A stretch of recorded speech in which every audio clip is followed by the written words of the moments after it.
खुश आमदीद। कैसे हैं? उम्मीद करते हैं बहुत खुश होंगे।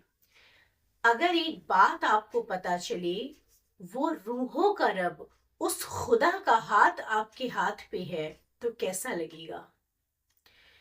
बहुत अच्छा लगेगा बेशक। असल में ये बात सच है, और कुरान की रोशनी में ये बात सच है, ये बात कुरान में मौजूद है कि वो रूहों के रब, वो खुदा का हाथ उन लोगों के हाथ पर है। अब किन लोगों के हाथ पर है?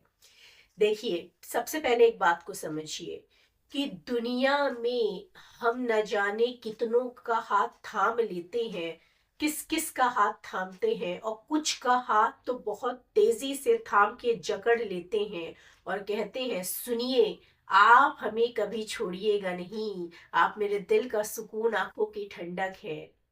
कई बार या तो लोग बेवफा निकल जाते हैं या तो वक्त बेवफा निकल जाता है। हर बार लोग खराब नहीं होते और हर बार हालात अच्छे नहीं होते।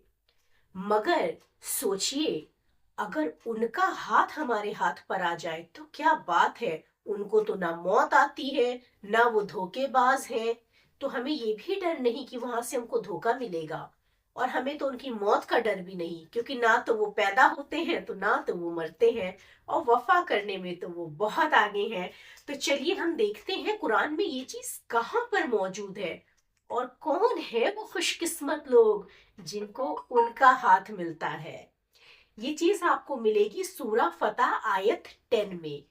आयत पहले रिसाइट करते हैं, फिर इसके मीनिंग को देखते हैं। इन्नल्लज़ीना युबाइऊनका इन्नमा युबाइऊनल्लाह यदुल्लाहि फौका अयदीहिम फमन्नकासा फइनमा यनकुसु अला नफ्सिहि वमन औफा बिमा अहदा अलैहिल्लाह फसयुतीहि अजरन अजीम। इस पे इसका मतलब हम गैब पर ईमान ला करके समझते हैं। वो रूहें जो उस रूहों के रब से कुछ बातों की कस्में खा लेती हैं, कुछ बातों की अहद कर लेती हैं। अब एक रूह उस रूहों के रब से किस चीज की कसम खाएगी? वो परहेजगारी की कसम खाती हैं, वो मर्यादा की कसम खाती हैं। उसने एक बाउंड्री सेट कर ली होती है अपने लिए, और उस बाउंड्री पे उसके डूज और डोंट्स फिक्स हो जाते हैं, जिसको कहा जाता है परहेजगारी में रहना। इसको हिंदी में श्रीमत कहते हैं, कि उसने अपने लिए श्रीमत की मर्यादा बना ली है, उसने अपने लिए परहेजगारी की बाउंड्री बना ली है। तो वो लोग जो परहेजगारी की बाउंड्री बना लेते हैं, खुदा का हाथ उनके हाथ पे रहता है। कितनी खूबसूरत आयत है और कितनी खूबसूरती से बयां किया है। मगर इसके साथ कुछ शर्तें भी हैं।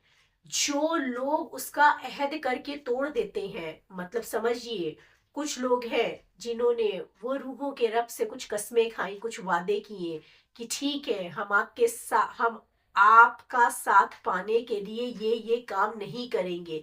परहेज चाहे खान पान का हो, चाहे बातचीत का हो, चाहे रिश्ते नाते का हो, किसी भी चीज का हो, उस चीज को वो फॉलो कर रहे हैं, तो उसका फायदा उन्हें बहुत जल्द मिलेगा। उन रूहों को उसका फायदा बहुत जल्द मिलेगा, और जो कसम खा के तोड़ देते हैं, उसका नुकसान भी सिर्फ उन्हीं को मिलेगा। तो इससे हमें क्या समझना है कि जब हम वो रूहों के रब की जर्नी की तरफ निकलेंगे, बेशक परहेजगारी, वो कुरान में जगह जगह मेंशन है, परहेजगारी अल्लाह को निहायत पसंद है। परहेजगार लोग अल्लाह को निहायत पसंद है। परहेजगारी किस चीज की? परहेजगारी हर उस चीज की जो हमारी रूह की रोशनी को खत्म करती है या कम करती है। क्योंकि ये रूह उस रूहों के रब के पास से आई है, और ये रूह ही उस रूहों के रब के पास जाएगी। जिस रूप में आई थी उस रूप में ही वापस जाएगी। तो उसके लिए परहेजगारी की जरूरत पड़ती है, क्योंकि ये रूह इस जिस्म में फंसी हुई है। तो ध्यान रखिएगा, अगर चाहते हैं कि उस रूहों के रब का हाथ आपके हाथ पर आ जाए, तो उससे जो कस्में खाइएगा उसे पूरा जरूर करिएगा। बीच में चाहे दिक्कत आए या कुछ भी आए, مگر ہمارا وعدہ نہ ٹوٹے. زندگی چلی جائے، کہتے نہیں پران جائے پر وچن نہ جائے. ہماری جان چلی جائے مگر ہمارا ان سے کیا ہوا وعدہ نہ ٹوٹے، کیونکہ وعدہ خلافی کرنے والے انہیں پسند نہیں آتے ہیں.